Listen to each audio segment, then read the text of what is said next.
Hello, this is Kurt. I had a few requests to explain how I basically pack a banjo so it doesn't arrive at the other end destroyed. So I wanted to show you a couple things about packing the inside of the case and the box. But I wanted to show you a couple things first. So this is a Stelling Star Flower. I'll be shipping this tomorrow. But if you look at the narrowness down here and the narrowness right here, you can see it like that. These are weak spots in the shipping process. If you look at it from the side, you'll notice that it's flat across here and the neck makes a slope down this way. Most cases are made basically for flat. So if you look at it, this is laying there, and I can move it like this. Now if I just ship this pad here will help a little bit. But if you look in here, this entire bottom of the resonator and the bottom of the heel of the neck, none of this is actually supported. So what happens in transit is it's held tight like this, takes a big hit, it's pushed down right here, and it splits on the neck across there. And I've seen it a number of times. So what I do is I take some pieces of the small bubble, the big fat bubbles don't work very well. But I take these and I stuff them down in this hole, and I jam it right underneath the resonator here on both sides.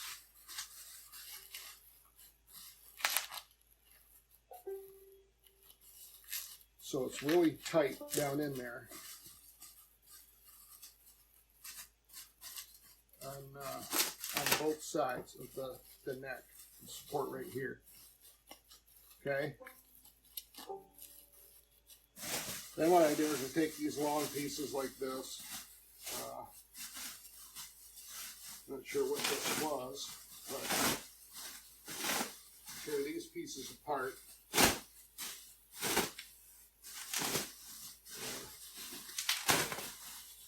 It's not working too well. Hang on. There's something that's more reduced here. So when you look at the peg head, you'll see that there is absolutely nothing under here. So this thing actually needs to have some support. I usually take one of these things, make a fairly heavy pad, shove it right under here like this. So you don't want it so it's up that high. You want it so it's actually getting some support right here. So what I do is I take another pieces like this, I wrap it under the bottoms, stuff it around the peg head on the end. Just like this. This way it doesn't go this way, and it won't go that way. So I take other pieces like this. There's an air gap under here. So I usually just shove something under here. Now a lot of cases like the Hoppies and the Caltons and stuff like that, they already have contingency plans for all this. I mean, their supports back here, there, they go down here. You know, they're packed in pretty tight. They have sloped supports in the front. Not nearly as bad. I just roll these up and I shove them all the way around. This will keep the pot from moving side to side inside the case itself.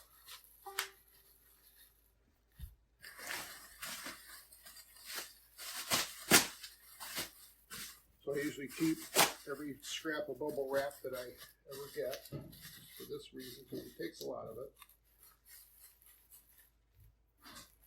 I take a small piece of this, usually fold it over, shove it under the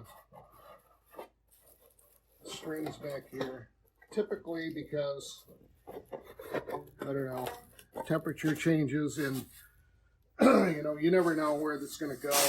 This one is going to Illinois, I think, or Texas or something, but you never know if it's going to be on a plane, you know, where it's going to be. So what I usually do is try to pack it all in there. Looks just like this. And it doesn't matter if it's sticking out the edges. And I try to push it down in there, and it's snug.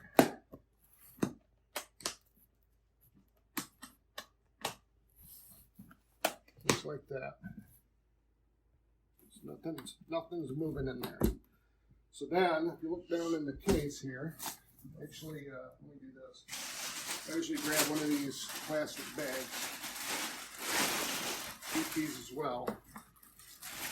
This way, if it's ending up in, you know, a place that's got some moisture or whatever reason, the FedEx truck driver's thrown the thing out into the woods, like we read about on the news, at least it will be dry.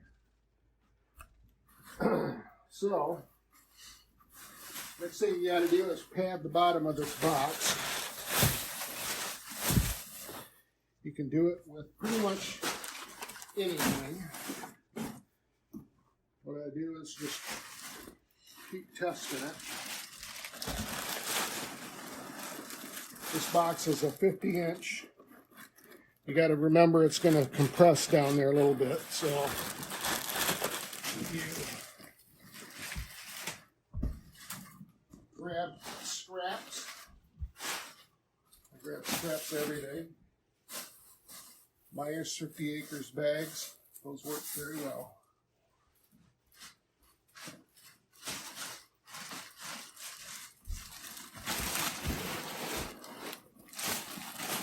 See, so now I'm standing straight up in there. So what I do is take a couple of these wabs of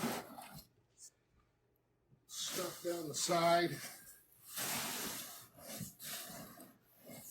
You want it packed in there fairly tight. Actually, I'm going to save this. I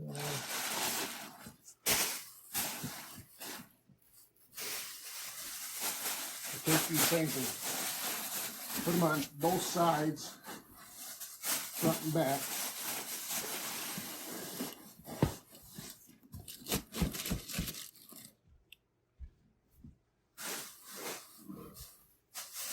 You can use boxes like this. Move this over to anything to take up space that will crush in place of the instrument itself. I just continue to fill all this stuff up.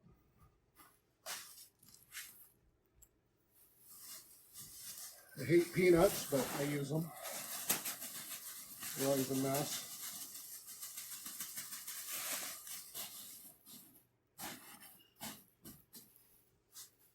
But you want to make sure that it is packed in there pretty tight, but not so tight that nothing can move. If they drop it, you basically want enough movement with some inside the box that it's going to not cause a major jar on the instrument, but there's going to be some airspace in there taking up the issue. So at this point, you want to make sure that your box is one of the sturdy ones. This particular one is it's 20 wide, 8 deep, 48 tall. It's about the optimum size for banjo to get enough in there. But that is the extent of what I do. I've only had one issue in the probably 15 or so years of shipping a ton of banjos, and that was not because of the pack job. It was because of the fit of the neck of the banjo. It had a big airspace gap in it, and it was pulled way too tight when it was put on, and the banjo got shipped to, I think, Texas, where it went from the cold air of Michigan in an airplane to the hot air of Texas, and it basically, the stress of the change broke the neck.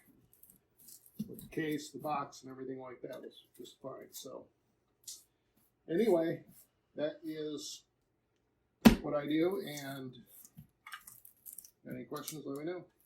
See you later.